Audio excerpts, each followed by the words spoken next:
is a gold exploration company working on multiple discoveries in Finland. We have joint ventures with, or partnerships with, or equity investments from 3 major producers, Kinross, B2Gold, and Newmont. About 118 million shares outstanding. Should have about $12 million worth of working capital in the bank at year end. Kinross owns 9.9% of the company. Newmont's just under 3%. Ross Beatty and Eric Sprott just under 4%.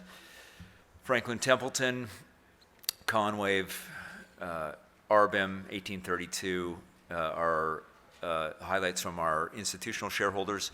Management still holds the largest block of stock at about 14% of the company. I'm the largest individual shareholder of the company at about 10.2%.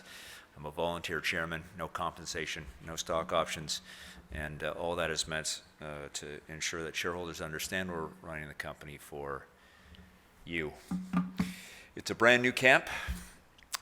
It was a surface discovery in 2016. You can see these giant fragments of gold-rich quartz just sitting there on the floor of this second growth forest in Finland, probably only about a kilometer from a real high-quality logging road. It reminded us very much of some of the great surface discoveries of the early 1900s in the Abitibi. That's Timmins there, the dome outcrop, very much the same. Mining was in the hands of the state in Finland until 1995, and Urocampo, the state mining company, was only interested in GDP-related minerals, copper, nickel, iron ore, that sort of stuff. So they would find gold, or evidence of it, and they would just put it in the archives and not follow it up. If Lapland was in a more mature gold-producing country, it would likely have many mines in it by now, but because of the factors we just spoke of, it has Europe's largest gold mine, and that's it. Now, there have been lots of exciting discoveries in the last few years that we'll talk about shortly, but it is just a great place to look for gold. It's got all the hallmarks of the great greenstone belts that you see in these histograms here, and it has fantastic climate. Even though it's at 67 degrees latitude because of the Gulf Stream, it's about 20 degrees warmer here than it would be at the same latitude in Canada, in the coldest months anyways. No permafrost, so it's a fantastic place to work. It'll be a fantastic place to build a mine. All the power will be green, nuclear, wind, or hydro.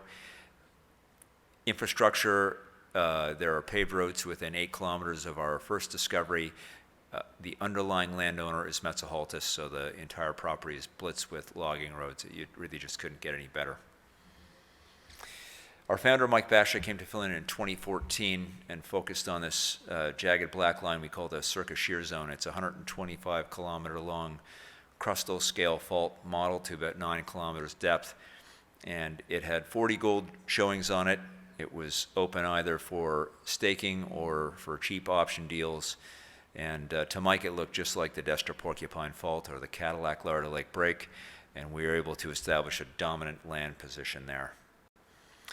When we got there, there were a few stray gold showings and a couple of bankrupt mines in the area. Since then, things have positively exploded. We made the first discovery in the area in 2016, and then discovered it, I guess, in drilling finally in 2018. That's Amorisco. Right. Wait a minute here. Psych. There's the laser pointer. Yeah. New toys. That's Amorisco right in the center there. And that was our great surface discovery, which turned out in drilling, I think, had a discovery hole of 3 meters of 800 grams. It's a beautiful discovery. We're not working it at the moment for reasons I'll explain a little bit later. After the Amorisco discovery, it was really only another year before we started making these great surface discoveries at Notches and Lowney. Those are unsourced at the moment. And then the great Ikari discovery by our neighbor Rupert Resources happened in 2020, and that's blossomed into 4 million ounces and only 36,000 meters of drilling. It's an extraordinary discovery. We then, with B2Gold, made this Helmi discovery on our joint venture, so things are happening fast, and these are the hallmarks of a new and emerging camp. This is the Ruperts Story. They were a very quiet company for 8 or 9 years, working away on this piece of ground they bought out of bankruptcy, doing base of tills and geophysics and all those sorts of things that you really can't make press releases out of. And then in the COVID year, in May of 2020, they put out the first discovery holes on Ikari, and those were 54 meters of 1.5 grams and 136 meters of 1.8 grams. It was really just out of nowhere. The next set of holes took their market cap up by about $800 million. They've managed to hold most of that value. They got to be north of $1 billion at one point in time, and they've done their last two financings that are around that valuation. I've been doing this for a long time, and I've not seen 4 million ounces develop out of only 36,000 meters of drilling in my career. It's really an amazing discovery. It's geometrically very simple and consistent. It's sort of a blob. Unlike orogenic gold, which is normally complex and gives you lots of opportunities to drill right through the middle of it and miss it, Ikari is just quite amazing. Now, there is one complication, though, and that's that it comes right to the border of our joint venture with B2 Gold. And you can see that the pit shell, as they have depicted it, squares off there. And that's, I suppose, good for us and maybe not good for them.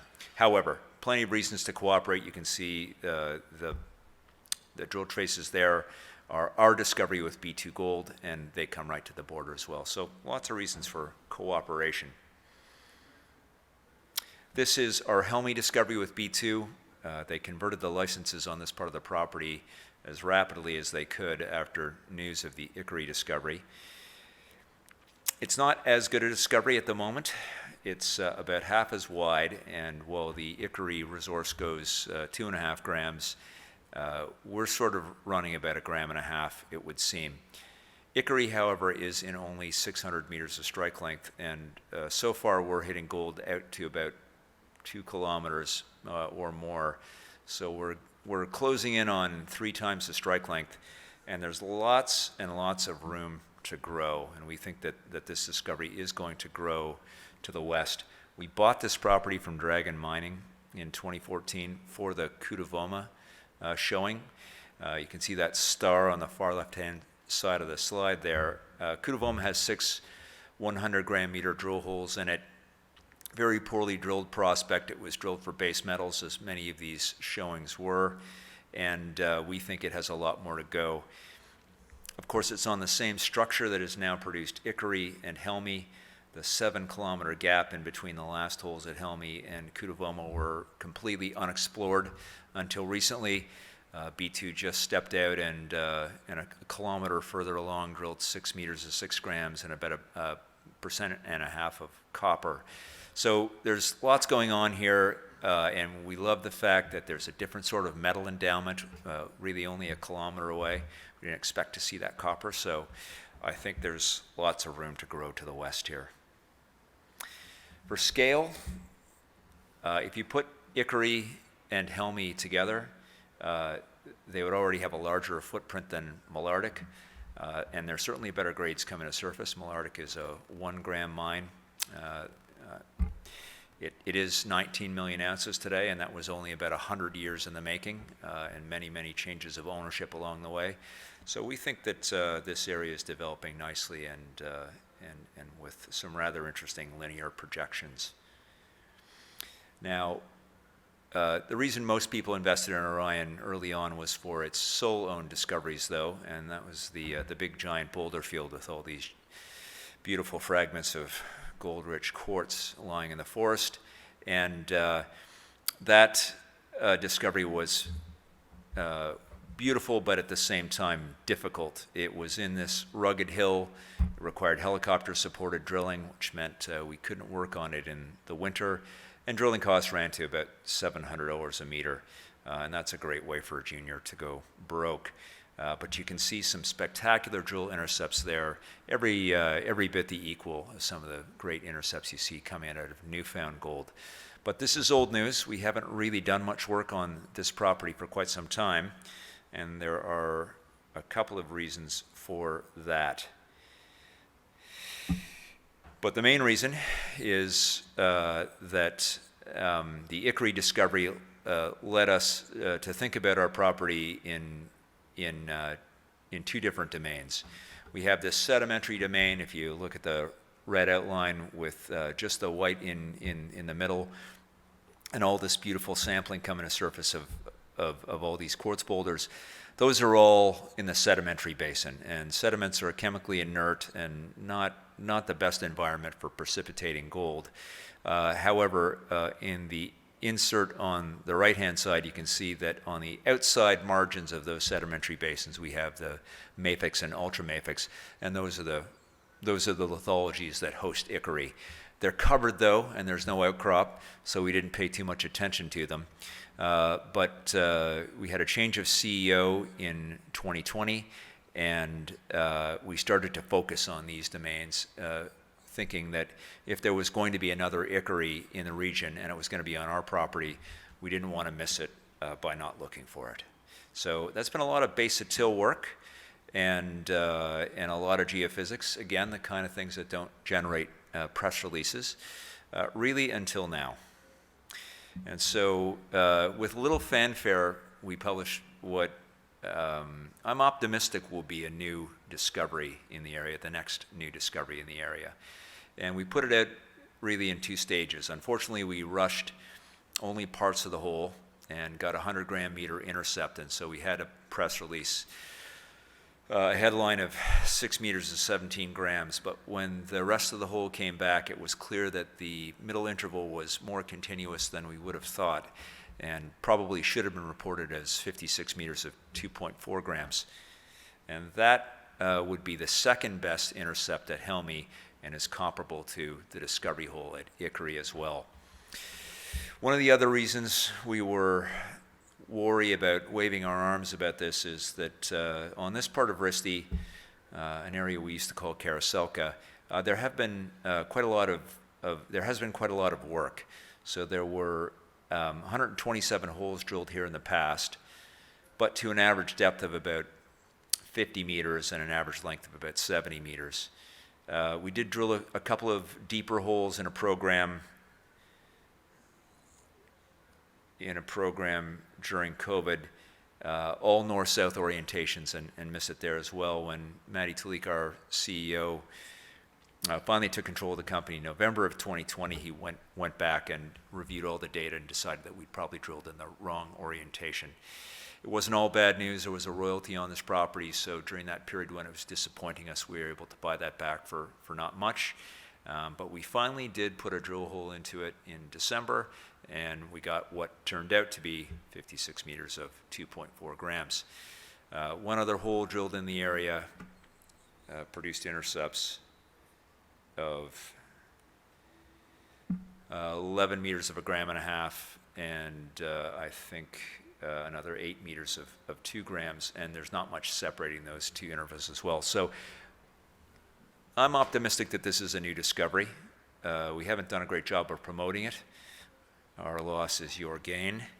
And let's think about that for a moment. So here's a histogram of discovery holes over the years and what's happened to these companies since those holes. And you can see in the red and yellow outline, that's our hole, about 130 gram meters, and there's a few to the left that have resulted in very big market caps now. Reunion Gold is an interesting example. Really was probably only about 60 gram meters on their discovery hole. And in many instances, companies put out discovery holes and the stock does go down, at least until greater clarity appears. So this is a good looking hole, and we're not sure exactly what it's going to lead to. We didn't have a follow-up, and that should happen probably in March, but it may be an opportunity.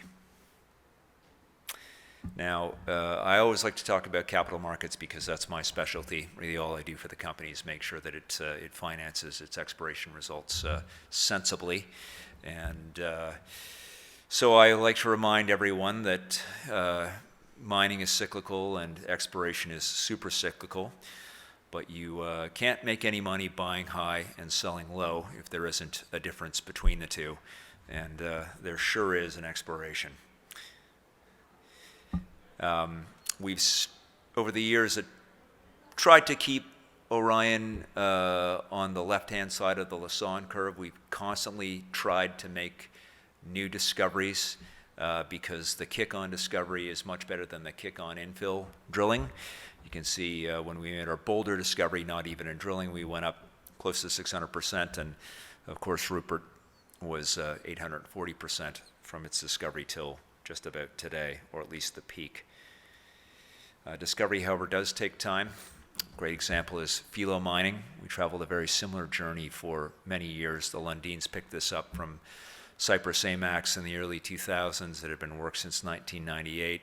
It evolved into sort of a mediocre project with an ice oxide cap worth $1 billion, but $1 billion of capex right up there in nosebleed territory in the Andes. And they did finally drill into the sulfides after many years of struggling to get drills up there and to recover core. And they drilled, I think, 800 meters of 1.8% copper, and then went from $1 a share to, I think today it's probably around 22 or something like that. So we like to think discoveries pay pretty well, and we're working on making new ones and maybe right on the verge of that. Mining's a tough business. We stick with the discovery side of the business because every day something bad happens to a mining company. This slide we update on a regular basis, but it's sort of 6 or 7 years in the life of the mining business. And these are press releases with some sort of a negative event or an earnings miss or a mill fire, or in the case of First Quantum, an argument with the government. And this is what happens to these companies within a week of putting these press releases out. In some cases, multi-billion-dollar losses. And that's exactly what companies are willing to pay to acquire other companies, because this is in the future of all companies that are in the extractive industry. They're liquidating their assets on a daily basis. Good example is IM Gold, of course. And again, these companies weren't standing still during this same period.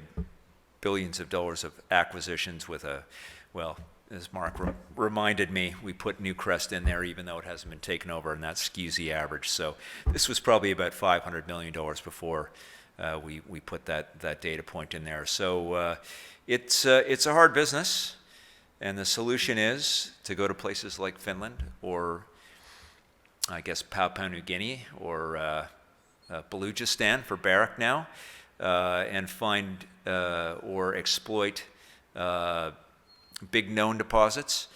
This is a new area with plenty of upside. I think there's been a discovery on average every 1.5 years so far. There are multiple majors involved now, with Kinross owning 10% of us, Newmont owning 3% of us, and Agnico owning 14% of Rupert. And we think it's on the radar screen of the producer community, and we think that it won't be long before the whole camp ends up in the hands of someone more senior than we. Promotional. That's all for today. Thanks.